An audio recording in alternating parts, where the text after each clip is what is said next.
और ये जी आपने मेरे सवाल का जवाब नहीं दिया, आप वो भी बताइए सर। ये सवाल बड़ा उठाया जाता है कि जब हम 75 उसका हाँ वो बहुत देखिए, पहली बात तो यह है कि पाकिस्तान की सिर्फ एक फैक्टर नहीं है।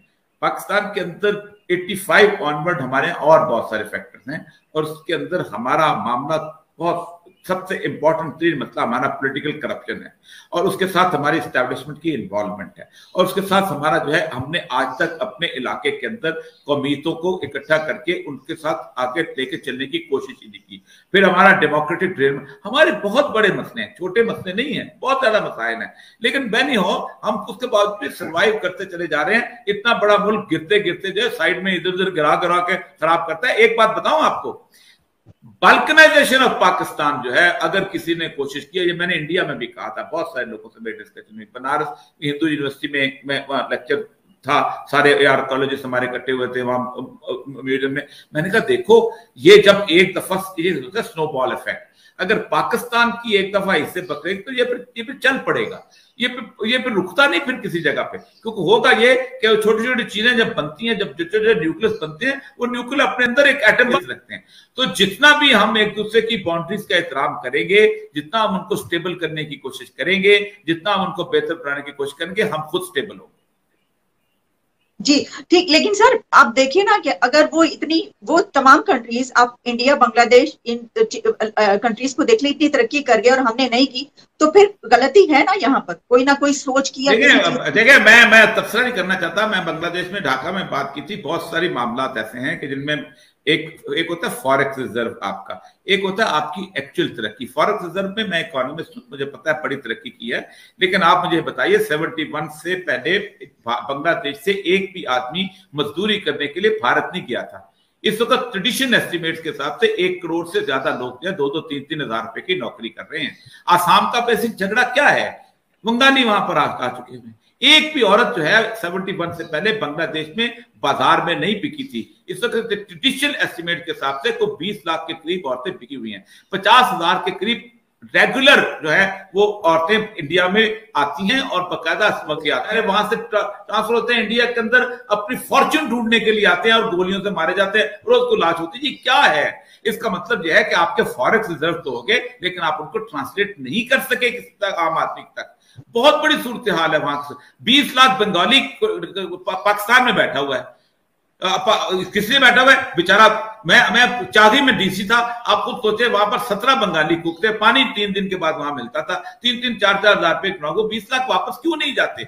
ये बहुत ये बड़ी तल्ख चीजें हैं, इंसानियत के हिसाब से सोचे ना, बड़ी तल्ख चीजें हैं। हर जगह मुसलमान हो, हिंदू हो, सिख हो, कोई और हो, आप उसके दिल को एक दफा अलहदा करके चीर करके देखें, वो बहुत तकलीफ में है, और उसको पता है कि मैं तकलीफ में क्यों हूं। इसलिए कि हमारे बॉर्डर जो हैं वो खूनी हो चुके हैं, इसलिए कि हमारे अंदर नफरत बहुत शदीद किस्म की हो रही है। हम देखना नहीं चाहते, हम सिर्फ नाम की तख्ती पढ़ते हैं, ये मोहम्मद हुसैन है और ये अर्जन दास है, हम सिर्फ नाम की तख्ती पढ़ते हैं ये। और सिख तो बेचारा वो वियल रीजन है, वो तो दूर से पहचाना जाता है उसका, तो वो तो कहे ना मैं मोहम्मद खान का बेटा हूं या शर्मा का बेटा, तो कोई मानेगा नहीं।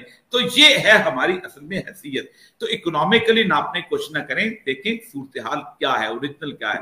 यही वजह है कि हमें फॉरेक्स रिजर्व के खाते में डाला हुआ है और हम फॉरेक्स रिजर्व के चक्कर में आगे चलते चले जा रहे हैं।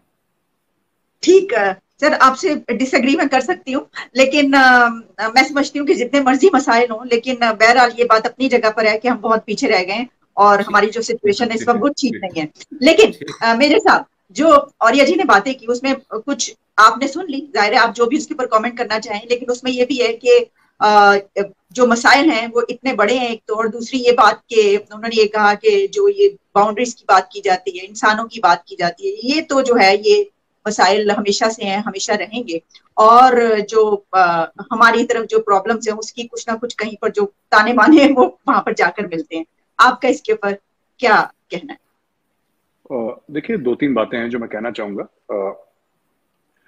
सबसे पहले जैसे उन्होंने बोला कि चाइना की जो ट्रेड है, इन्होंने मलाका की बात करी कि वहां पे एक जहाज खड़ा, मलाका चौक कहते हैं हम लोग उसको, कि वो एरिया को चौक कर सकते हैं तो चाइना की ट्रेड बंद हो जाएगी। या फिर इस तरफ से अगर चाइना आएगा, अगर चाइना सीपैक से आएगा तो वो भी बंद कर सकते हैं। ऐसी बात नहीं है कि आप ये सोच रहे हैं कि सीपैक क्योंकि पाकिस्तान में बंद नहीं हो सकता, ऐसी बात नहीं है।